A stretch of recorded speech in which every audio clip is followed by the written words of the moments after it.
દેશમાં ભારત દેશના રાષ્ટ્રપિતા મહાત્મા ગાંધીની યાદમાં આજે પણ આપણા ભારતીયો અને સાઉથ આફ્રિકાના લોકો ગાંધી વોકનું દર વર્ષે આયોજન કરવામાં આવે છે। સાઉથ આફ્રિકા દેશમાં ભારત દેશના રાષ્ટ્રપિતા મહાત્મા ગાંધીની યાદમાં આજે પણ આપણા ભારતીયો અને સાઉથ આફ્રિકાના લોકો ગાંધી વોકનું દર વર્ષે આયોજન કરવામાં આવે છે। સાઉથ આફ્રિકાના પ્રથમ રાષ્ટ્રપતિ નેલ્સન મંડેલા પણ ગાંધીજીની વિચારધારા ઉપર ચાલતા હતા। નેલ્સન મંડેલા અને ગાંધીજી વચ્ચે ખાસ મિત્ર સ્વભાવ હતો। સાઉથ આફ્રિકા દેશમાં આવેલા ઈસ્ટ ઇન્ડિયન ખાતે હિન્દુ કોમ્યુનિટી અને હિન્દુ મંદિર દ્વારા 17મા ગાંધી વોકનું ખૂબ સુંદર રીતે આયોજન કરવામાં આવ્યું, જેમાં દરેક ભારતીય સમુદાય અને ધર્મના સ્થાનિકો અને સામાજિક ધાર્મિક સંસ્થાઓ જોડાયા હતા। ઈસ્ટ લંડન ખાતે હિન્દુ કોમ્યુનિટી દ્વારા આયોજિત 17મા ગાંધી વોકમાં હજારો લોકો જોડાયા હતા। હિન્દુ મંદિરના ગુરુજી શ્રી ગોપાલભાઈ વ્યાસના જણાવ્યા અનુસાર ભારતીયોએ અને આફ્રિકન પ્રજાજનો પણ ગાંધી વોકમાં ઉત્સાહપૂર્વક ભાગ લીધો હતો। ભારતીય સંસ્કૃતિનો વૈદિક મંત્રોચ્ચાર સર્વ ભવંતુ સુખીન સર્વે સંતુ નિરામયાની ઉદ્દત ભાવનાથી સાઉથ આફ્રિકાના ઈસ્ટ ઇન્ડિયન હિન્દુ સોસાયટી દ્વારા આયોજિત સમિતિ દ્વારા 17મા ગાંધી વોકમાં અનેક ભેટો આપવામાં આવી। ઇન્ડિયન હિન્દુ કોમ્યુનિટી અને હિન્દુ મંદિર દ્વારા અનાથ બાળકો તથા શૈક્ષણિક કાર્ય માટે તેઓ અનેક વખત દાન મોટા પાયે કરે છે। ગુરુજી શ્રી ગોપાલ વ્યાસ અને સાઉથ આફ્રિકાના ઈસ્ટ લંડન ખાતે 17મા ગાંધી વોકમાં મોટી સંખ્યામાં ઉપસ્થિત તમામનો આભાર માન્યો હતો।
જય શ્રી કૃષ્ણ, નમસ્તે।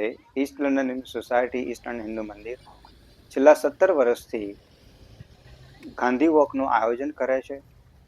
સર્વે ભવંતુ સુખિનઃ સર્વે સંતુ નિરામય, એટલે કે દરેકે દરેક વ્યક્તિ સુખી રહે અને દરેકે દરેક વ્યક્તિ સ્વસ્થ રહે એવી ભાવનાથી દર વર્ષે આ સંસ્થા ગાંધી વોકનું આયોજન કરે અને એમાંથી જે કંઈ પણ ફંડ એટલે જે કંઈ પણ દાન રેસ થાય છે એ દાનમાંથી અલગ અલગ ચેરિટીને મદદરૂપ અમે થઈએ છીએ।